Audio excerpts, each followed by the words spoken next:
I would like to introduce to you our panelists. First of all, Maria Patricia Ordonez. Maria Patricia is an Ecuadorian archaeologist whose main work focuses on the analysis of mummified human remains from the Andes and also the intersections of archaeology and museums. And Maria Patricia is coming to us live from Ecuador. Welcome. And Maria Patricia is being joined by 3 colleagues from the Pitt Rivers Museum. Fits into the bigger picture and a bigger discussion currently going on in museums and around the world. A conversation perhaps accelerated by this year's global events. And so on that note, I'm going to pass over to Laura, who is going to tell us something about what we're all doing here. Yes, thank you, Andy, and thank you for that introduction. I was just lost the connection. So if that happens, this webinar, which for us is a new tool to communicate through, many people have gone before us, and I think many of us have been listening and learning from the great diversity of webinars and seminars happening, podcasts that from many different of our colleagues. And I must say, for me, it's been a real pleasure to be able to just travel through the world from my home or while I'm walking in the psychological concept of radical hope, to think with you and reimagine what the future might be for museums like ours. Now, when I say that museum like ours, I mean museums that have deep roots in coloniality, with collections that were collected during the height of the British Empire. And at that time, collectors felt entitled. So similarly, we were once proud to be labeled universal or encyclopedic because we supposedly were bringing all cultures of the world under one roof for the purpose of learning and research. Now today, like many other museums, we think differently about what the purpose of our museum needs to be for the future and in the contemporary. We no longer believe that we should go out and collect others, and we no longer believe there's such a thing as one universal way of being. We know that there's a rich diversity of ways of being, of ontologies. There's a rich diversity of ways of knowing, of epistemologies. And we know that it is that richness, that diversity, that makes all at the same time. And that pluriverse cannot be told through one perspective, and it cannot be studied through one perspective, but it needs many perspectives, many voices. So during the last year, we were lucky enough. And over the last summer, from our homes, we've continued those conversations, and we will be putting together a package of short videos with the different messages and different learnings that we've picked up. And we will expand that learning in the webinar series. And tonight we'll show you 2 of them, just to sort of whet the appetite, but also to show how broad spanning the thinking process was and how it touches on several urgent crises, some of which have become even more prominently in focus today due to the pandemic. Because over the past months, all of us have had to deal with a lot of change. We've had to rethink, readjust, and we've been living in increasingly difficult times with interlocking crises that have us reaching even more urgently for the concept of hope, of radical hope. And as Rebecca Solnit reminds us in her beautiful book, Hope in the Dark, and the subtitle is Untold Histories, Wild Possibilities. She sort of reminds us of that hope is also about action. She says hope locates itself in the premises that don't know what will happen, and that in the spaciousness of uncertainty, there is room to act. And she continues that hope is an embrace of the unknown and the unknowable, an alternative to the certainty of both optimists and pessimists. And I think in our conversations, what you'll see is that we're going to be leaving a lot of room for doubt, a lot of room for uncertainty, for the exchange of ideas, a lot of space for openness, for vulnerability. And I suppose that it's very much in line with the times that we are living, that these interlocking crises that are asking for us to react with kindness, with empathy, for us to be courageous and to act with care at the same time, to reinvent, to rethink, while also asking, therefore, for our resilience and for flexibility. So we're living this acute health and economic crisis caused by the global pandemic. We're also living an ongoing crisis of racial and social justice and a crisis of planetary precarity with increasing pollution and an acute loss of biodiversity.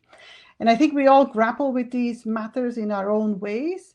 But as an institution so deeply rooted in coloniality, we at the Pitt Rivers Museum cannot but see how all those crises are related to that coloniality in different ways. And so therefore, our curation and our programming can and should speak to all those crises. So as many other institutions, we're looking for ways to adjust, to recalibrate, to remain relevant as an institution that is so steeped in the 19th century, also visually very much reminds of that 19th century Victorian age.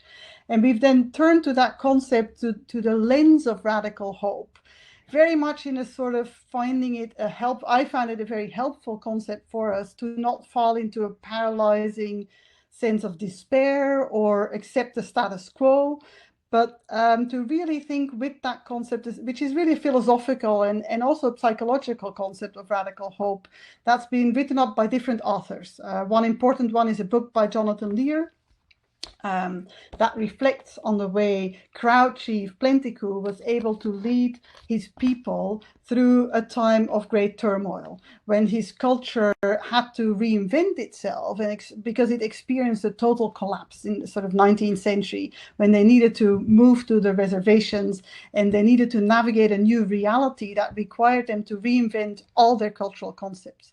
And others have built on that work and have used the concept to think through what radical hope can do for institutions like ours or groups of people that are in the process to reinvent themselves.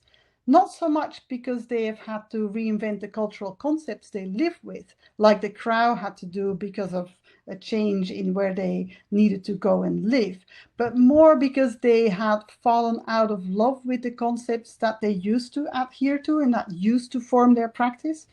So I suppose that is clearly the case for many of us. We've fallen out of love with the old extractive practices of appropriating others, appropriating things, and representing others through lenses that are far from scientifically meaningful. In the case of the Pitt Rivers Museum, for example, and you'll see that in the film that we'll show soon, is some of those practices that underlie our displays and collecting were those of social evolutionism, that ranked societies from savage to barbarous to civilized, where civilization was sort of the top of an evolutionary process that societies would go through. And that very much was represented in European society and in whiteness. And much of the derogatory language on the and actually start unpicking and using those elements of our displays as learning tools, we wouldn't be doing our job.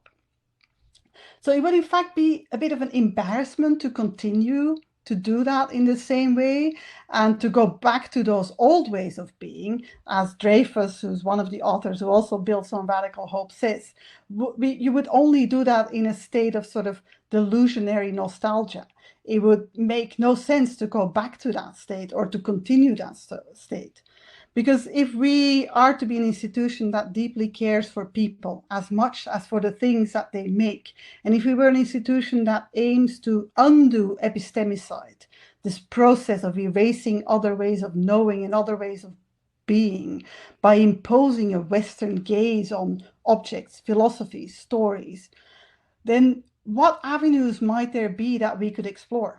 So that's what we're doing together with you in the webinar, and that we've been doing also behind the scenes, a lot of work with the museum and also in some of our curation and some of our programming, that we're saying, how can we as a museum focus on ensuring that our curation helps us all to reach better understanding of each other as human beings, of our relationship to the environment, of our relationship to things, so that we sort of turn to that concept of the pluriverse. We turn to the concepts of really sort of thinking through hope and radical hope, and to find those many voices and those many stories to tell that story with us.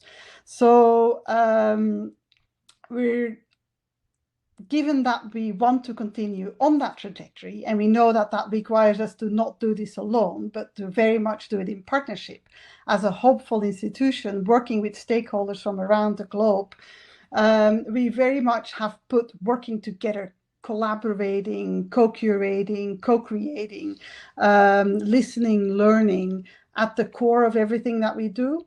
And so what we're doing here today is looking to make sure that we're engaging in conversations that foreground that listening, that foreground that learning, that trying to really understand the roots of oppression while foregrounding equitable ways of working and finding a wide range of voices that can help us curate, reflect, critique, inspire, and create joyful, honest, and more meaningful, more thorough engagements with the museums, with the collections that we have, and with the displays that we're making.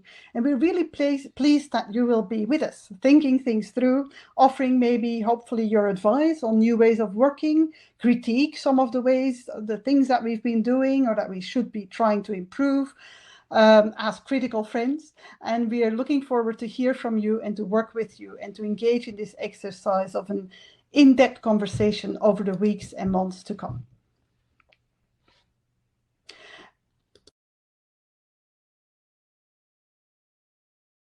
I'm going to share a video. These last few days here with this incredible kind of group of people has been a very special experience for me, particularly because I've never spent so much time in the museum before, or actually sort of talking to the team so much. And one of the things that has really struck me is that while people talk about this display as being visually maximalist, I've really felt that it's emotionally maximalist space to be in and spend time in, much more so than most museum collections or fine art galleries that, you know, I've worked with or spent time in.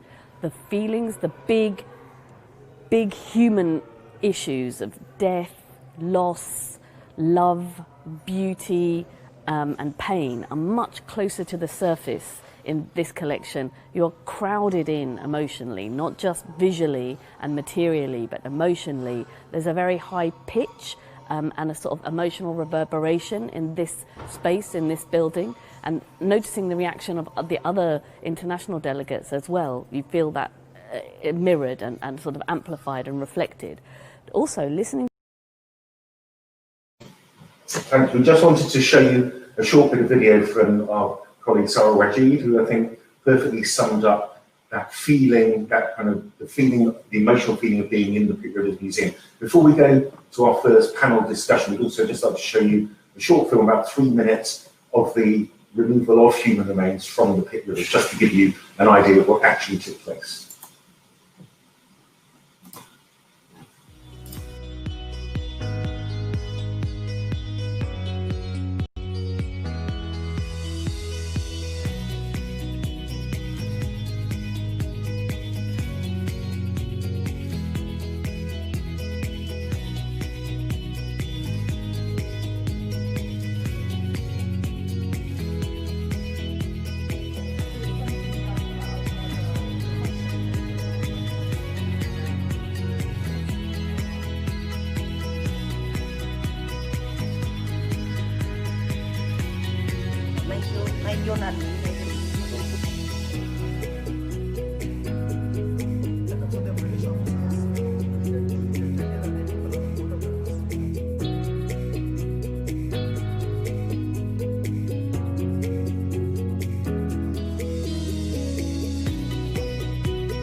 Hi, right, we're going to go into our first panel discussion, which will be with Marina, Jeremy and Laura. And this is very much talking about what's actually happened over the past weeks and months in taking human remains off display. What's happened, how did it happen, and why did the museum do it? And then we're going to go into a more a deeper discussion of the implications of that a bit further down the line. So I'd just like to start off with a question, really. There was some talk, and I think I'm going to aim this first question at Jeremy. There's been some talk about a completed ethical review of the museum's collections and displays. What was that, and what did it tell you? Well, the first part of the review looked at each case in the museum from the point of view of collections, conservation and mount, so technical services, and basically gave it a category, red, green or amber, depending on the priority for redisplay. This was very much an initial document. There are lots of other people who need to feed into this ethical review, including our research teams and lots of other stakeholders. But what we aim to do is to be able to reflect lots of the work that's going on behind the scenes at the museum in our displays, to be able to concentrate on our permanent displays in the future and to prioritise them using this ethical review.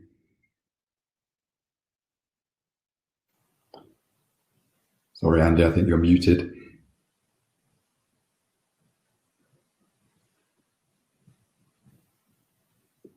We can't hear you, Andy. Go again. Okay, can you hear me now? Yeah. Yeah. What processes did you have to go through, Jeremy, to actually take this material off display in the museum? Well, the first thing to do was to decide what we would be taking off display. We knew that we were going to empty the treatment of dead enemies case totally.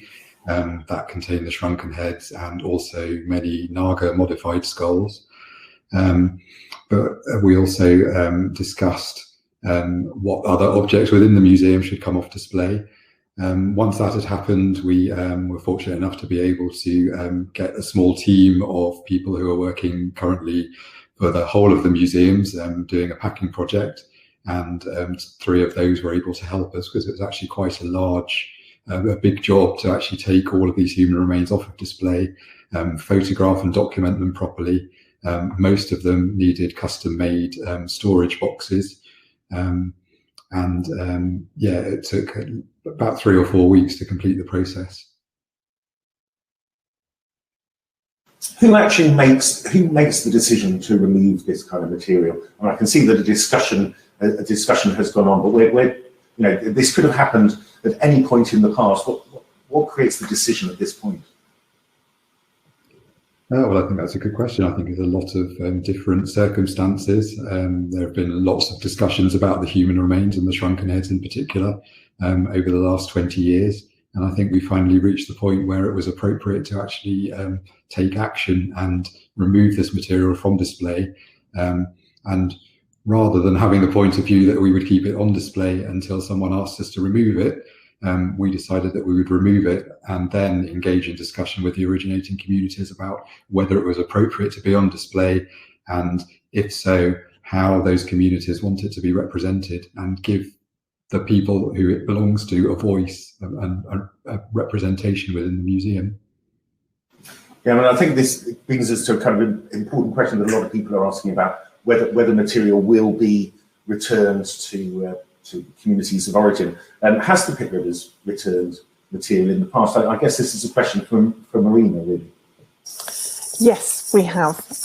Actually, I think it's important to say that we've actually returned very little because we've had very few requests. Can you put the first slide up, please, for me? It's just coming. Yes. Actually, that's not it. So, yeah, this is the totality of what we have returned. We have just this summer been approved to return 18 ancestral remains to Australia, which is fantastic. And we've had a returns policy since the late 1980s. And in fact, this is it. So it's something that the museum has been considering for a long time, but actually we've had very few requests. I think now we really want to be much more proactive about contacting communities and making it easier for people to put in a request. And I also think that, and informing communities that material exists and it's here. I don't think sort of us saying that the material is available in an online database is necessarily providing enough access or being clear enough. Could you give me an example of material that has been returned, and the kind of processes that people go through in a museum to get to that point? I think in the request comes, so I think it's really important to say that actually the Pitt Rivers does not own any of the objects. The collections are owned by the University of Oxford. So a request is submitted to the Vice Chancellor, who then forwards it to the director, and then it's referred to relevant staff within the institution.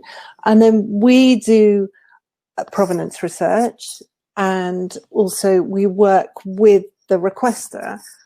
So this recent case with Australia, we're working with the Australian government, and first of all, discussing what material they had selected, and perhaps some of the pieces were less appropriate for return, in that there were some questions over whether material was actually Australian or not, and it takes a long time. How long would you say it does take on average? I mean, I know that's probably not an exact science. I think, well, our real concern is that that everything is being done with community consultation, and that whoever is requesting has the authority to speak on behalf of the community and to request the material, and that people are happy for the material to return or whatever is planned for any remains that are being returned. So I think the latest case has taken approximately 2.5 years, I think. I would like it to be more streamlined, but it is just the time it takes, and the delays have not always been on our part. That there are delays on both sides. Yeah, how does it all start, Marina? We know there's a lot of material in the museum, and that originates from all sorts of different corners of the world.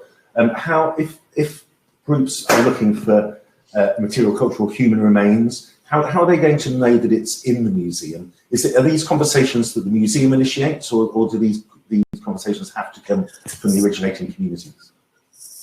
I think in the past they have really come from originating communities. I think we are going to try and be much more proactive now and contact communities and say that we have this material, just to make it clearer. Also to hopefully to put lists of what we have on our website that's not in a database, but maybe in a PDF form or in a spreadsheet form. And actually, that it's been quite random in the past. Either it's been through relationships that have been built up by museum curators, working with particular communities, and then that relationship has kind of grown, or it's been people who have come as tourists who are, well, I don't know, but I think tourists to Oxford, or visiting researchers to the museum. So it's a range of ways. Yeah. Are there, when material is returned, are there conditions put upon that return by the museum? This is two parts to this question. Are there conditions attached, and if so, what are they? And if there aren't, why aren't there any? Because we know that there's been a lot of talk about conditions in relation to returns from some other museums. And the second half of the question, I suppose, is whatever those conditions might be, what has happened to the human remains that have been returned to countries or cultures of origin? So we don't put conditions on a return. I'm very glad that we don't. I think it's really revolting, the idea of saying that, you know, here we've committed this atrocity, but we're going to give it back as long as you play nice and do exactly what we want. And for me, that's not return. That's still retaining a control. And we don't know for most of the pieces that have been returned.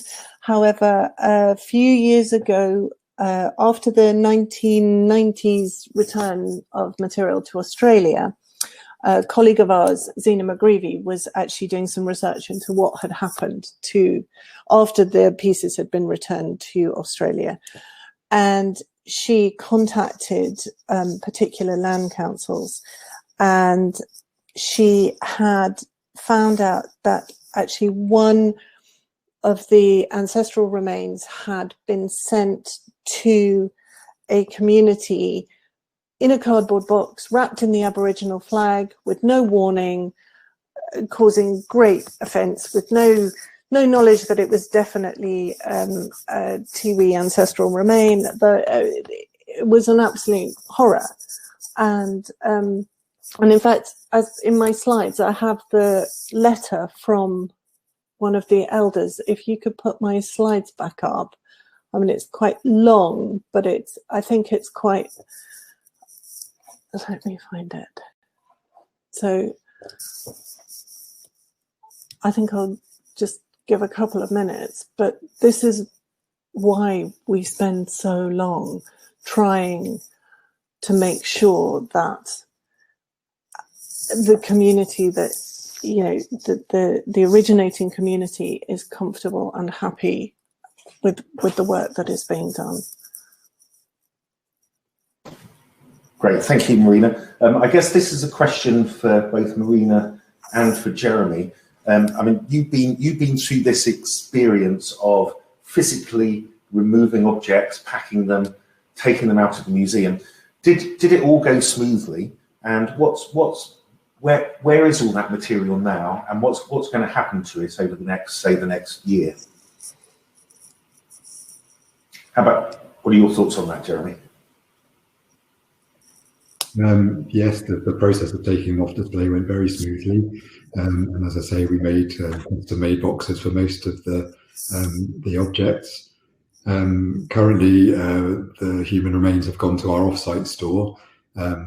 Within the next year or two, they will return to Oxford to be stored in our new CTRC, Centre for Teaching and Research.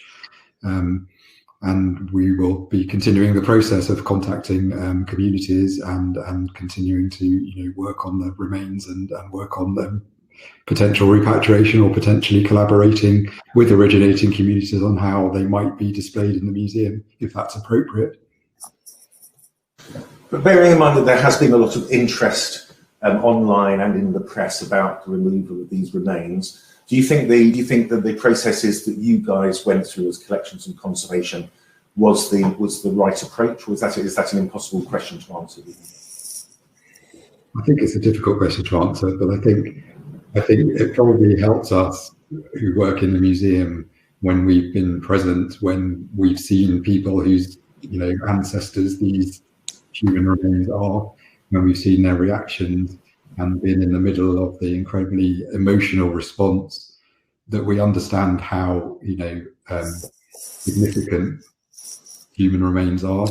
They might have lost their significance to a certain extent in our culture, but actually seeing people's reactions and being part of the process is quite a sort of humbling experience. And I'm under no doubt that we've done the right thing by removing them from display.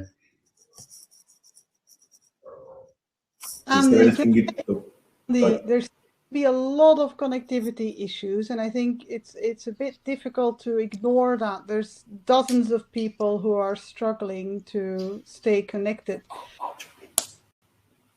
Okay, Jack is going to jump in with a comment on that one, because we have been attempting to do things. Just to reassure people, we're doing all we can on the connectivity issue. As far as we can tell, the connection problem is not between the presenters and the server. It's between the server and your connections, or indeed at the server end. We have done all we can, and we'll reassure you that this is all being recorded because the presenters themselves have good connections with the server. That recording will be good quality. We'll be putting that together as soon as possible, and then an email will go out to all registered attendees with the link to access that via the Pitt Rivers Museum accounts. So you will be able to see a recording of everything that has happened in today's event. But just in case there are continuing connection problems, do get your questions in now on the chat, and Andy will put as many of those through as possible. Back to Andy. Okay, I think we need to move on to the next section now, and yeah, hopefully people will be able to improve their connection, if not catch up on it, as we will get it live online as soon as we can. I'd like to say thank you very much to Jeremy and Marina, and both Jeremy and Marina will come back for the questions and answers at the end. I'd like to show another very short film, another 3-minute film of Samuel Nangiria, and part of a group of Maasai delegates who have been visiting the museum over the last couple of years. I have been involved very closely with the process of trying to understand, to know, to identify our cultural artifacts. We would like the museum to know that you are not holding the artifacts, you are holding the communities. You are holding a very horrible history that our people have gone through. You are holding a secret of exactly what happened.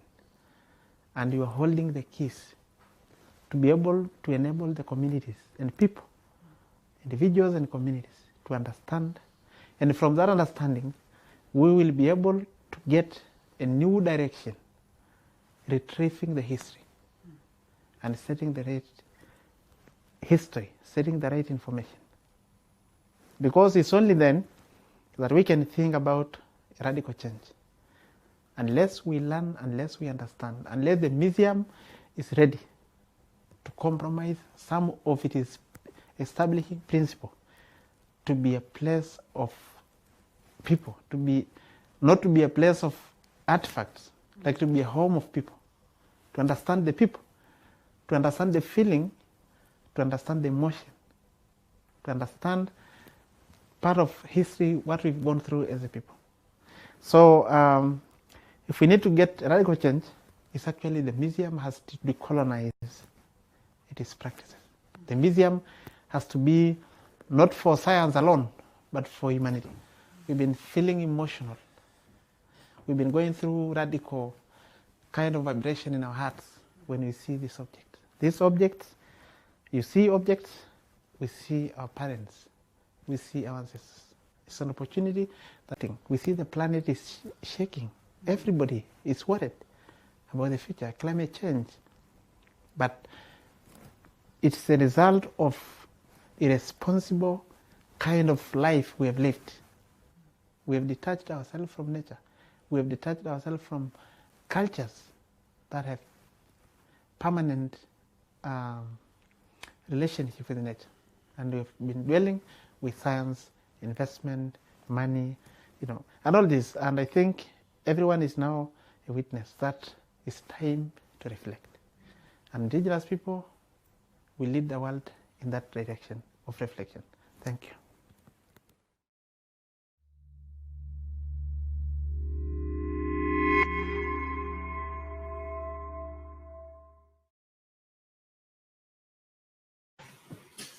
Okay, we're now going to go into a discussion between Maria Patricia and Laura van Broekhoven about the specifics of human remains. So we've talked in general about how this fits into a bigger museum picture. We've looked at some of the kind of logistics and the things that have to be done on a kind of practical end within the museum, the different processes that have to be gone through. And I think now it's time to talk about the real kind of, some of the issues that are coming up in a lot of the questions in chat at the moment. And I'm going to ask Maria, Patricia and Laura to talk about that. I'm happy to throw in questions, but I'm also going to stand back and see where your conversation goes. But I just wondered, Maria, Patricia, whether you could start by telling us something about your work with the Shuar people and how you've worked with them and what kind of outcomes have come from that, just so we get a picture of where you're coming from on this.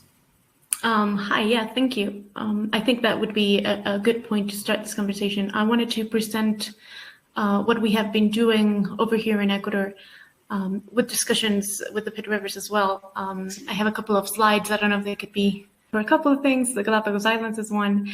But in the museum world, we're also very well known because of shrunken heads, or sansas, as they are called in the native Shuar.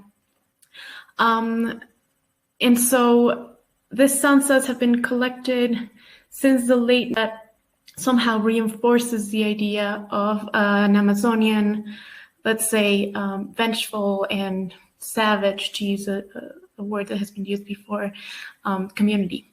What we wanted to do with the Sansas project was actually to evaluate the way these remains have been shown in different museums nationally and internationally, and through a very collaborative and interdisciplinary approach that involves biologists, anthropologists, and the most important part, the community, we wanted to discuss the role of these human remains in our museum collections.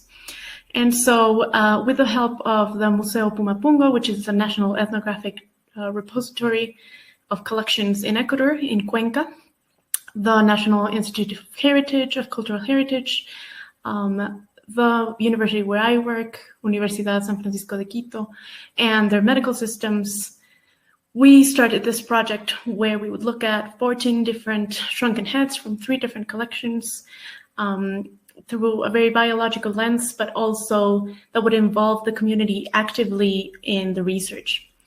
So what we did was we created 3 different moments of conversations with communities, Shuar communities from Zamora Chinchipe and Morona Santiago, which are the 2 biggest provinces that hold Shuar communities.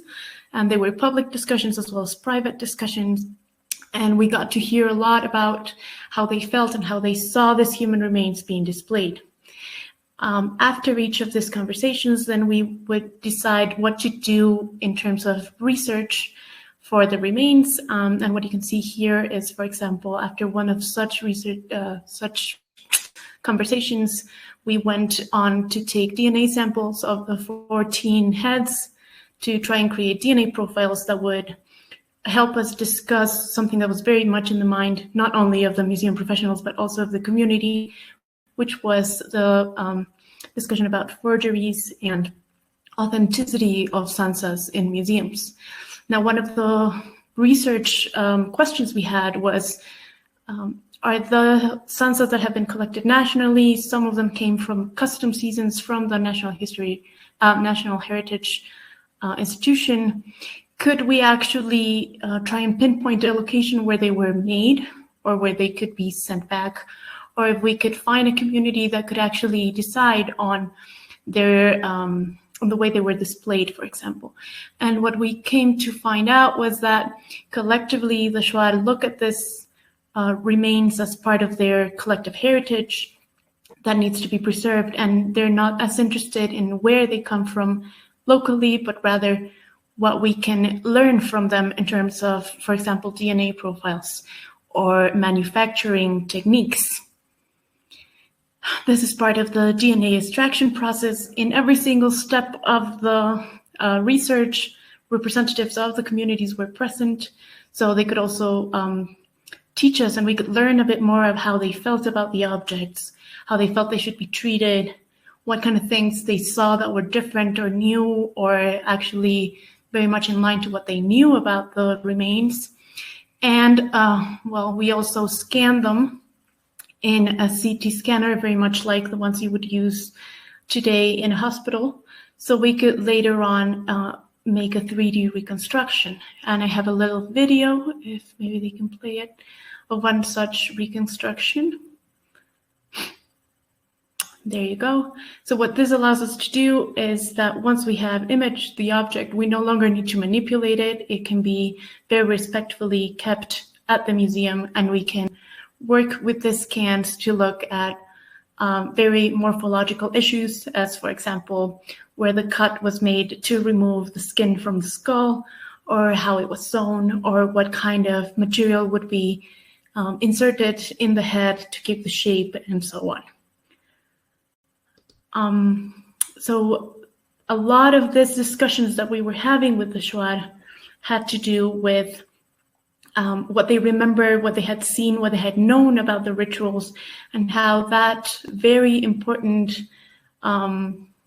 heritage would be passed on and would be related to what we were doing in the research.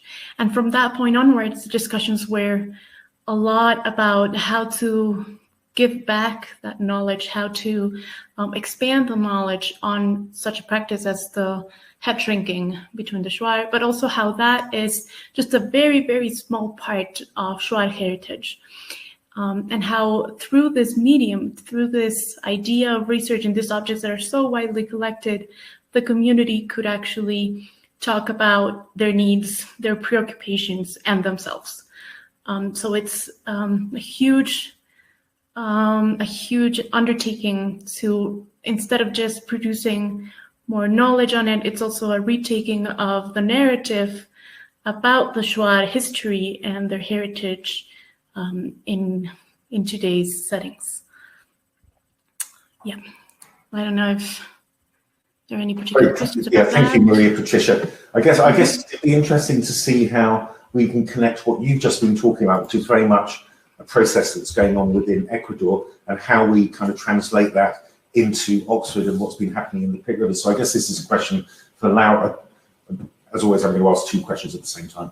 But what consultation was there with the Shuar in the lead up to this material being removed? And secondly, if the shrunken heads, the Sansas, were ever to return onto display in the Pitt Rivers, what would have to happen for that to take place? Right. Yeah. Thank you, Andy, for that question, and thank you, Maria, for explaining quite clearly the sort of process that this project is, because it's not a project that was sort of from the outset. It was clear. So what was going to happen? So what happened is in 2017, Maria and I had a conversation. Me already being in the Pitt Rivers Museum, about what might be something that we, how could we do this together and make sure that Shuar representation was ensured in the thinking through of how these human remains were on display, and in particular the human remains of the Shuar and Ashwar.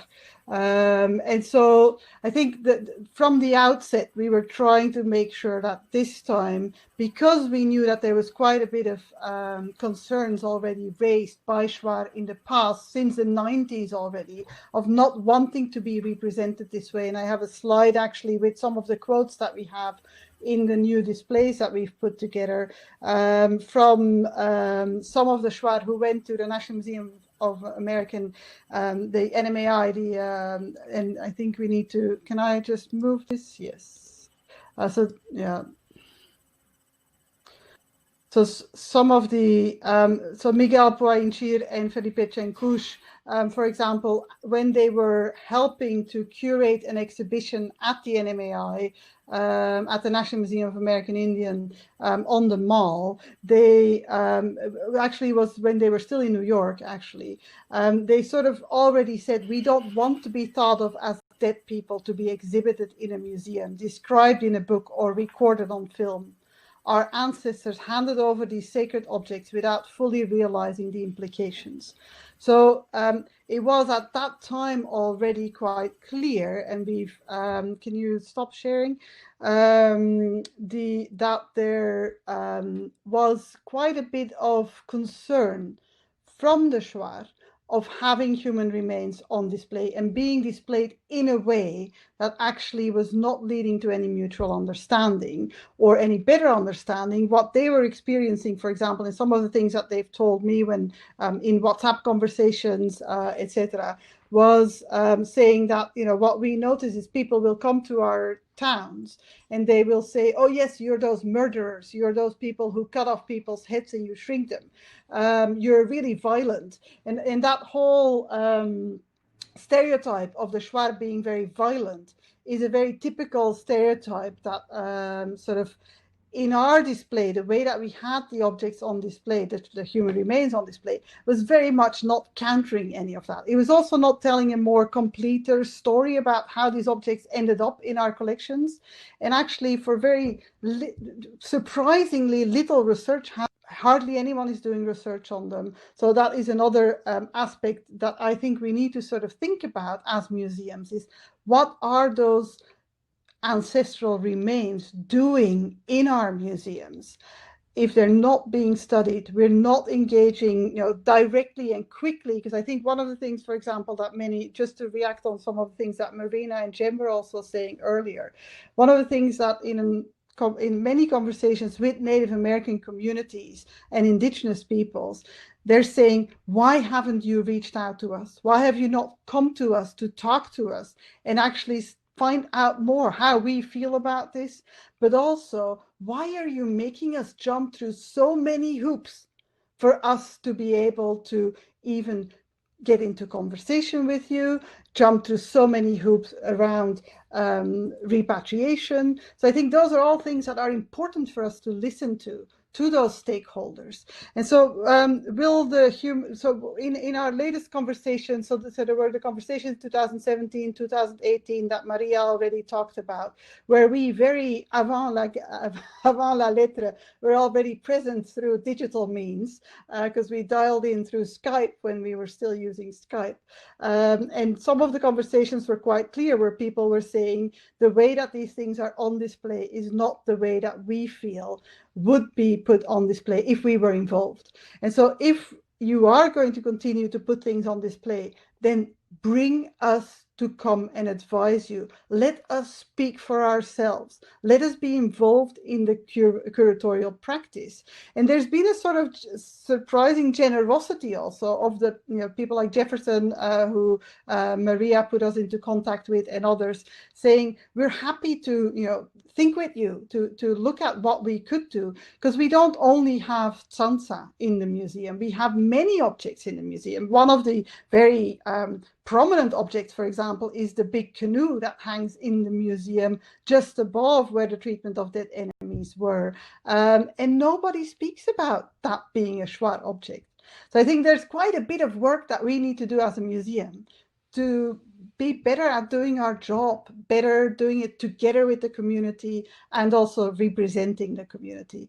So Maria, I was also wondering whether what were the sort of most interesting finds around that for the project, during the project and during your conversations with the Shuar? Because one of the things, for example, that Jefferson certainly said to me in a conversation on WhatsApp recently, is where he said, we don't feel that the way that we've been written about, where we sort of it is assumed that this is all our enemies, that is actually the case. That's not what my elders tell me. Could you say something more about whether? Yes, I think that's something very interesting. We have written at least one article is close to publication on it.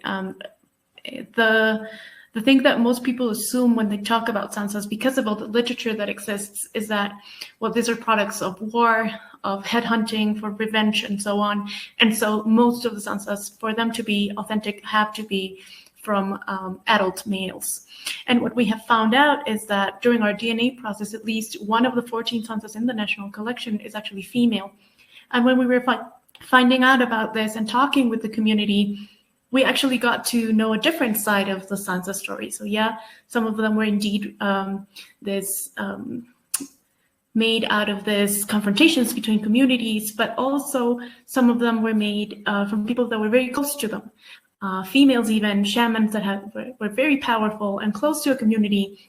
And so you would create a Tsansa in order to keep that power, to have it close to you, etc.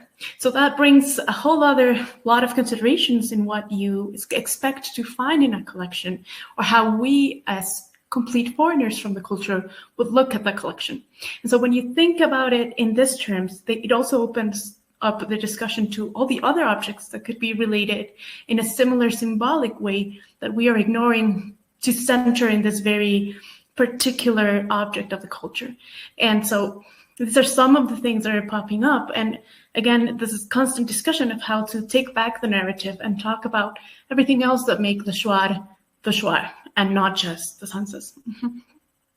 Yeah, and I think that is where, so some people have been very upset about the Sansa being taken off display, and it's particularly the Sansa that people react to. So not so much the many other objects that were also taken off display, but very much the Sansa, because they have very personal memories. They have very sort of explicit, specific thoughts, opinionated thoughts also of what it is that means by taking off display certain things. People feel like we're erasing things, or that actually we are saying that would have been racist, which is absolutely a complete misunderstanding, and I think sort of understood from a very particular perspective of people feeling a certain entitlement. And I've personally been quite intrigued by that sense of entitlement to being allowed to see human remains of others on display, and not wanting to sort of really take a step back and say, okay, if this is what people are saying, that they want to be involved in a way, which, seems quite logical, that one wants to be involved. People don't like to be labeled personally either. People don't like to be talked about. People don't want someone else to frame you in a certain way. And, both at an individual level and on a cultural level. And I think that is where, museums like ours are obviously, that was what we used to do. We were the ones who would go out and collect, and then put it on display through our lenses so that we can explain how others are. And I think that is so important in the project, because the project that really isn't only about the Pitt Rivers Museum. It's very much about the many, many museums, and in particular also some of the local museums. Could you say something more about the local museums that some of the events took place in? Yes, I want to go back first to some of your comments, because we met through precisely my research on human remains, Andean human remains collected in the 19th century by 18 national museums in Europe, and the idea of how those remains were kept and presented, and how these histories get pretty much pushed back to the storage rooms and forgotten and just collected for the sake of collecting, right? And I think sometimes with human remains such as the Sansas that have been treated in such a way that they're not more human-like, but they can, they have this semblance of it. They somehow get separated from human lives. They get made into objects. And that's one of the very important discussions that we need to have, right? How are we entitled to keep human remains? Or why are we entitled to show them? Outside of that, that's a discussion that we're also having here in Ecuador. And I think that's something that's very important for us in this research, is that we are involving not just communities and academics, but also national museums and national institutions that have very often reproduced what happens abroad nationally. And so the two main ones where the majority of the collection comes from is the Pumapunga Museum, which is the National Ethnographic Depository, and the National Heritage Institute. And those two museums sort of kind of happened to have Sansas as the only human remains in their collections. And for the case of the National Heritage Institute, it was much of a thing of we seize them at customs, and then what do we do with these things? One of them was repatriated 3 years ago now, from the Vatican Museum that also came from this collection in the 1940s. So you can see an effort through the government, at least, to try and put these topics again into discussion within this entire framework of trying to preserve our heritage. But then this project also gave us an opportunity to work with very different approaches, So an approach that's interested in the national collection in itself and knowing more about the national collection, that had to be confronted with within the nation, how this community is represented and how this community gets a voice about those objects. And some of the very interesting conversations we had were precisely that. So what is the possibility of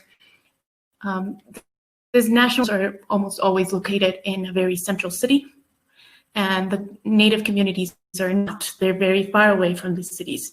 So how can you make this heritage that has been deemed national actually reconnect with the communities where they came from? And this project is part of that. So we're creating all these images, all these videos, all this information that is meant to go back to the communities and be part of that collective heritage. And at some point, be able to create smaller museums that will be able to present their own heritage to their communities as well. So it's more of an ongoing discussion. And I think that's a very rich and engaging part of this project, no? Yeah, absolutely. I would certainly agree with that. I see that there's a huge amount of questions, and given that we'll only have about 25 more minutes, it might be good to turn to some of those questions. Andy, did you have the questions of the Q&A? I'm very happy to do that, Laura. Yeah, I mean, a huge number of questions. There's no way we can get to all of them. My colleagues Jess and Beth are trying to help me to kind of organise them so we can kind of see how general questions are coming through. There's been this first one, I think, is probably a question for Marina and or Jen, but I'm not quite sure. Quite a few people are asking about how do you know who has the right to ask about objects, or what happens if there's disagreement within communities. So I think I'll go with Oliver's question, which was, when considering returning objects, how do you determine what a bona fide organisation or descendants of the group from which that material came is? How do you know? It's really hard. So we don't have all the answers, and we're an incredibly small staff. So actually, we rely on other museums, other colleagues around the world, academics, anthropologists, people working in the field. If there are potentially competing claims, then actually the request is paused until there is a solution to what that might be. But we don't always know, and I think that's one of the it's a weight of responsibility to think, oh my God, have we got this right? But actually we try and get, where possible, letters of authority from particular groups. Let's say if we're recently working with the Australian government, we said, well, it's all very well that you're at the Australian government, but actually we need information from communities. So that's really, we do what we can. Thank you, Marina. There's a whole other group of questions that have come in about the ethics of displaying human remains, whatever the processes are that are being gone through. And I guess I might be interested to know what Maria Patricia thinks about this one. And I guess I'm going to focus in on a question from Jethro, which was, do you believe that it is possible to have ethical displays of human remains in anthropogenic archaeological museums? Yes, I do. I think it's possible to display in a respectful and in a very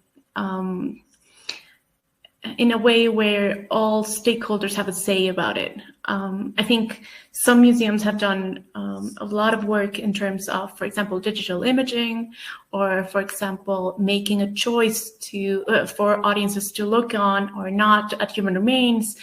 But it's a constant negotiation between what the museum wants to say about those human remains, what the community is involved with those human remains agree or not on them being displayed, and whether the audiences that get to see them actually get something worthy out of that information. You know what I mean? So it's a constant discussion, and it's full of possibility. I think precisely the kind of imaging that we do, so digital medical imaging for human remains, is a huge possibility that allows you to look at those human remains not just as an object, but as something very much similar to you. And so it just depends on how you do it and what you're looking to present or get across in that display. Thank you. I guess I'd ask a similar question really to Lara as well, because I think it may be the same answer, in which case we can move on very quickly to the next one. But do you think it will ever be acceptable in the Pitt Rivers Museum in Oxford for human remains to be displayed again? I think that given that each culture feels differently about this, I think that is absolutely possible that would happen. So it's very likely, for example, we very recently, just what is it, a year and a half or 2 years ago, we had an exhibition made by Thupten Kelsang, who's a Tibetan, young Tibetan curator and a student at Oxford, who chose very consciously to put certain human remains on display. So yes, absolutely, I do think that is possible. It's just, I think the problem is when we decide for others without even having tried to reach out and engage and understand more about how those objects would be put on display.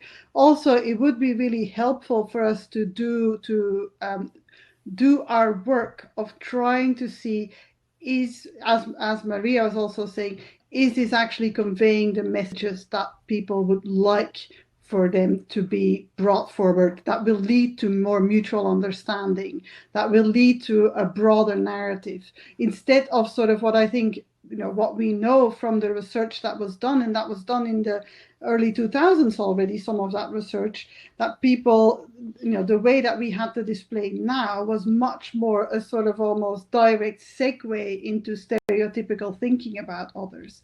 And I think that was the problem, obviously, with people talking about, savage practices or the objects being gory or a freak show, is the opposite of what people would want for there to be told. So I think what we're quite open in how we're going to be looking at this going forward. A big chunk of work is going to be in reaching out to communities, actively reaching out, more actively than we've done in the past. So as Jem also said earlier, we used to just wait for people to say, actually, we would like this to be taken off display, and we would take it off display. It's also not the first time that we've taken things off display. We've taken a lot of the Maori and Moriori human remains and Toimokos off display much earlier. We've taken off display scalps, for example. So also people, especially around the Pitt Rivers Museum, react very sort of strongly, very emotionally to, that's what I've noticed in the letters that we got and the emails that we got, and some of the reactions on Facebook also show this, to the Pitt Rivers Museum doing any change. And that is very much sort of grounded in a thinking about the Pitt Rivers Museum being this museum of the museum that has not changed since the 19th century. Now, very much the opposite is true. This museum has always been changing. It's been part of a process of change that has been going on forever. And I think that is where that thinking, our thinking of how does this museum speak to the contemporary? How is it relevant today? And I think that is where there's a huge amount of relevance happening through the conversation that we're having right now. And you can see the amount of questions that are coming up and how much people have been thinking about it. But also, what does that require for us to do as a place that can be quite challenging for many reasons, but because of its Victorian age aura, more than in other places, and also because we have our historical labels with the derogatory and racist language in that socio-evolutionism so clearly visible, very different from other places which have refurbished their whole museum, made it into more of a sort of sanitized white cube. So that gives a very different reading of objects. And I think that sort of reading, looking at what possibilities exist to do curation that actually allows mutual understanding, is a big challenge for us, and is also part of our current, biggest amount of work that many of our curatorial teams are very much involved in. So Marina is leading on the work with reaching out to communities. We've been very lucky actually with the amount of press that we got about the changes made in the museum. There's been several communities actually that have reached out to us and said, we want to work with you. And that has been, I think, the most important part of the work that has happened, apart from taking certain objects off display and stopping that reiteration of stereotypes and stereotypical thinking, we've also now been able to connect to communities that are going to be working with us from across different places in the world. Thanks, Lara. There was something that was crossing my mind as you were talking then, and talking about the Maori heads that I think were taken off display in the 1980s, and just think about why those might have been taken off in the 1980s and other human remains remained in place. But there was a question that came up in the chat from Yasmin Khan, who I think probably put it better than I did, which was asking about why is it that ancient Egyptian remains are often not seen in the same way as indigenous remains. And I guess it's a broader question about where's the equality out there. Yes, I think that's why we actually did make sure that we took the human remains of Egypt. And part of that is really well explained in a podcast that has just been put up by Manchester Museum. So I would refer people to that podcast because I think there's no time for us to go into this in depth, but it certainly is the case. And also in our more recent interventions in our introductory case and in some of the case displays that we've intervened in from the project. So this, as Jem explained earlier about the ethical review, we also did quite an intense review in the sort of what kind of messaging are some of our displays putting out there, and how much are they still reinforcing these socio-evolutionism ideas. And what you'll see is that much of the words that are used in interpretation and much of the words that are used on labels often go back to these sort of ideas of who was ancient and civilized and what were the big civilizations. Egypt was being one of them. And there's been sort of, in Egypt, it's very clear that in our museum, often when we speak about Egypt, it's about ancient Egypt. And there's this sort of rupture that has been put between Egypt today and ancient Egypt. But the Manchester podcast, which I'll send a link to if that's helpful in the chat, explains this beautifully. Great, thank you, Lara. I'm sure we shall look forward to listening to that podcast. Just coming back to a kind of collection of questions, I think it probably kind of started from some of the stuff that Maria Patricia was talking about with the putting the sensors through the MRI scan. That, you know, we have these amazing tools around digitization on so many different levels in museums, in the way that it's making information accessible, but also in the way that we can access objects and think about how we might use objects in the future. So that quite a few people have been commenting on whether the need to focus on digitization means that do we actually need these objects in museums anymore? Why won't the digital version suffice? I think Veronica put the question quite well. Have conversations surrounding repatriation expanded at Pitt Rivers with the urgency for digital provision? Does the digitization of collections make returning of these objects more necessary? They've been recorded and studied, so is their acquisition still necessary? Well, first, I don't know who wants to have a go at that. Well, if I could, just a tiny correction, it's not an MRI, it's a CT, tomographer. Oh, because an MRI needs the object to be hydrated, so we couldn't get a reading out of shrunken heads with an MRI. But on that, expanding on the use of these digital images, I think a lot of what is being done in physical anthropology and forensic anthropology and archaeology is precisely that, is this idea that objects do not need to be kept in this weird storages that we have, and that objects can be studied without damaging them, without this destructive techniques that we have, if these digital images are available in some cases. And I think for museums, they're a great tool. But again, it's a case-by-case thing, you know? It's analyzing each case and looking at the utility of these images that they could have for the audience in general. That's my point of view. Yeah, thank you. I've got a follow-on question on that, really, from Euphemia. The approach to researching the sensors is fascinating. Do you see any issues in generating this knowledge outside of the place or culture of the object's origin, despite the collaborative approach? does the knowledge produced still ultimately serve the Pitt Rivers Museum first? Well, in our case, I would say because it is such a collaborative effort, we are producing and sending this information simultaneously to all the people engaged. Now, of course, we all have different questions and we all have different aims with the project. So each aim and each question will be answered with different parts of the project. It doesn't necessarily serve one institution's purpose, but rather all of our purposes. And that's the point of a collaborative effort and an interdisciplinary effort as well. Great, thank you. Okay, so just moving on to some other questions. Yeah, I think an interesting question from Catherine, and I think this is for my Pitt Rivers colleagues probably. How are you planning to draw attention, attract visitors to the other Shuar artifacts in the museum with the context of the Sansas in mind to give an overview of the culture? Clearly, there's a lot of, as you said earlier on, Lara, you know, there's one of the largest visible objects in the Pitt Rivers Museum is a Shuar boat. Yet most people are never aware that it is Shuar, and there's material all over the museum.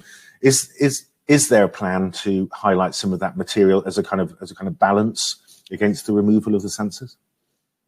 I don't think we have that plan at the moment to do that, but what we do have as a plan and what we'll be fundraising for is to bring several Shuar actually to Oxford to start looking at, a bit similar to what we've done with the Maasai project, where we're really going to zoom in on the Shuar collections, because as Maria also said really well, is we're not just, Shuar don't want to be reduced to Sansas. There's a whole complex cultural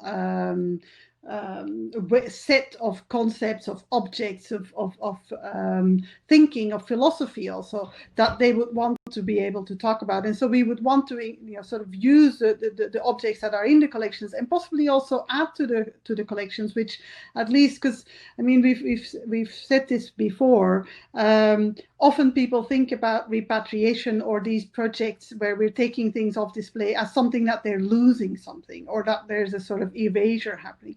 But in all the cases that I've been involved with, which is, with different places in the world, it's always been a process of where, you really are gaining so much from doing the work together. Often it's the first time that we're doing any research on the objects. There's not been a lot of research done on the Tansa in the Pitt Rivers Museum, actually.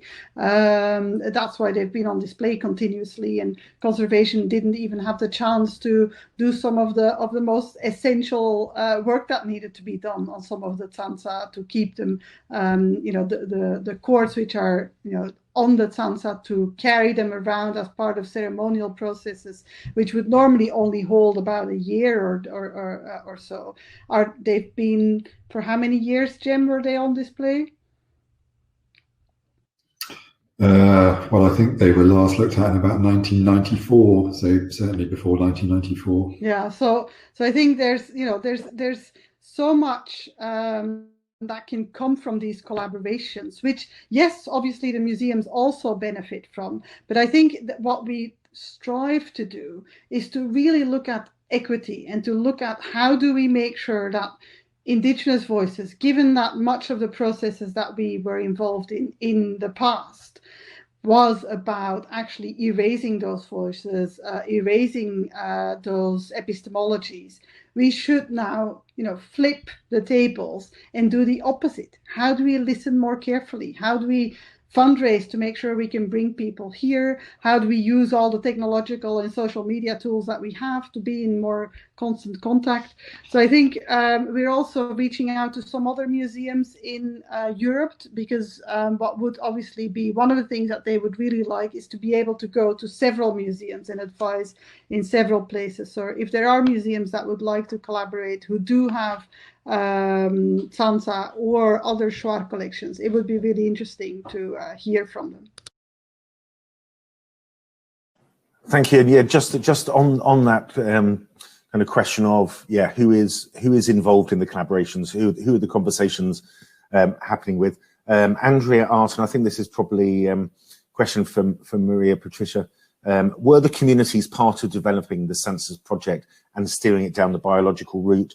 And Veronica has asked on the same vein, so the communities were okay with these digitized scans being available. So I think there's two questions in there really. One is how far the communities are involved in the setting up and running of the projects, and then how far are those communities involved in what happens to the knowledge or information generated through that kind of project? Yeah, that's a really good question. And actually, what happened was that originally we were having these discussions with different museums about what's going on with these remains, who's talking about them, who's doing anything about them. And so when I got back to Ecuador, what I decided to do was first contact people that had been working with the Shuar, and one of them was the head curator of the Pumapungo Museum at the time, Tamara Landivar, who already had a very good relationship with the Shuar National Federation, which is based in Morona, Santiago. And later on, with one of my colleagues that's part of this project, Consuelo Fernandez Salvador, who works with the Shuar in Zamora. And so we put calls into the community and asked, so we know this Sansas exist, and we would like to, one of the main concerns we have is their authenticity and their history of collecting. What do you think about them? Do you think you would like studies to be done, and so on? And from that conversation, the DNA and the CT scans came up as a way of, the CT scans mainly as a way of, okay, let's look at the object without destroying it, and also as a way of creating images to be passed around the communities. And then the DNA was much of a curiosity for all of us involved, but also for the Shuar a lot, which was, are they actually Shuar? Are these heads actually part of our communities? Because a lot of the discussion that centered around the Sansas from the 1950s onwards was all these forgeries of Sansas that were going on for the international sales. So there were a lot of national kind of inquiries on where the Sansas were coming from. There was some hearsay about people going into morgues and taking dead bodies and turning them into Sansas and so on. So part of that was also the community wanting to know, is this actually Sansas that we can trace back to us? So they were pretty much involved in those decisions as well from the beginning. And as you could see from the photos, they were always present during the stages of the research, which is something that we were very firm about, because it's much of the time academia and research conducted in collections seems to be done behind closed doors. And so the community is consulted afterwards and not within the process. And in this case, we wanted to have them involved during the entire process and creating part of the results that we got. Mm-hmm.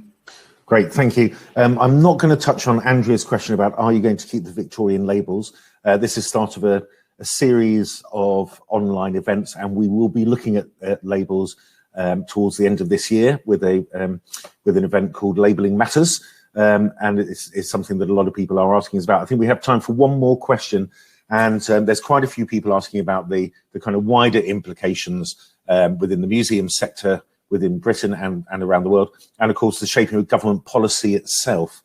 So I think I'll go with Isabel's question. How influential do you think the projects and practices of the Pitt Rivers has on the wider museum culture in the UK? And I guess that's a last question. It's got to be at Laura, really. Yes, thank you for that question. I think that we are together with several museums in the UK, but also worldwide, where there is this, sort of this process of rethinking has been really important. I think some of it has started since the 90s. Much of it has been pushed forward by indigenous activists, by civil rights activists, and now also more recently by the Black Lives Matter movement and other activists in Oxford. The Rose Must Fall movement is also important in that sense. So I think it goes, a lot of the work that we do has been, called sector leading in some aspects. In other aspects, such as the removal of human remains, we are certainly not sector leading. Most museums have done this, in the 40 years ago. Some never even put them on display. So I think there's I do feel that we are you know, as Esme Ward from Manchester Museum, for example, says, is the future is collaborative. We're not doing this alone. A lot of the work that we're doing is informed by our colleagues in many different places, both in Europe as in the US, in Australia, New Zealand, but also in South America, for example. Much of the thinking about the pluriverse, for example, and pluriversality comes from South America, comes from indigenous thinkers. A lot is happening in Africa. Nana Oforiatta Ayim, for example, the Maasai, San communities in South Africa. So there's this whole spectrum, broad spectrum of thinkers and movers and shakers that are really making us question these practices. I think that given that we are a university museum, it does allow for us to put research and being, you know, more experimental and more cutting edge and making sure that we're testing these ideas that are being put to us from the academia and also from students who can be activists and who are demanding from us to be not accept the status quo, from indigenous peoples that we're inviting and actually listening to, and indigenous scholars also. So I think there's it's a long answer to a question that, you know, but I think to me, it really does feel that we need to acknowledge that it's not us doing this, but we are part of a whole system and a whole group of people, individuals and institutions who are pushing for change. You know, yesterday there were these wonderful conversations of the Museum of British Colonialism, who are doing great work. There's so many different institutions are doing great work, and I think together, also places like Museum Detox and Museum Hue, they're pushing for change. They're making that change happen, and all of us are, you know, within our institutions, making sure that we're picking those up and looking at what we can do with those ideas, with those reactions, with that critique and with that thinking. So I feel that it's a joint process. Same with Ecuador, where, you know, there's a huge amount happening. It's a mix between, you know, Maria also sits within both in a university and in a museum, and I'm sure that influences across, right? So our thinking is influenced across. I think our governance structure does allow us to really make sure that free speech and academic academic freedom is really crucial, so that there's also the ability to have many different perspectives within our own museum. There's not a sort of party line that we need to walk. We can question each other, we can not agree with each other and talk to each other about it, and then look at, you know, what is the best next step. Great, thank you very much, Lara. We have now run out of time. There's still loads of questions I really would have liked to put to the panel. I'll just look at one from Francesca about how do you choose who you work with, which also has the implication of how do you choose who you're not going to work with, and loads of other things. And I hope that we will be able to come back to some of these really important questions at future events. I would just like to say thank you very much to Maria, Patricia, and to Jeremy, and to Marina, and to Lara for offering us your thoughts on this really complex subject, and also to all of our audience that came in today.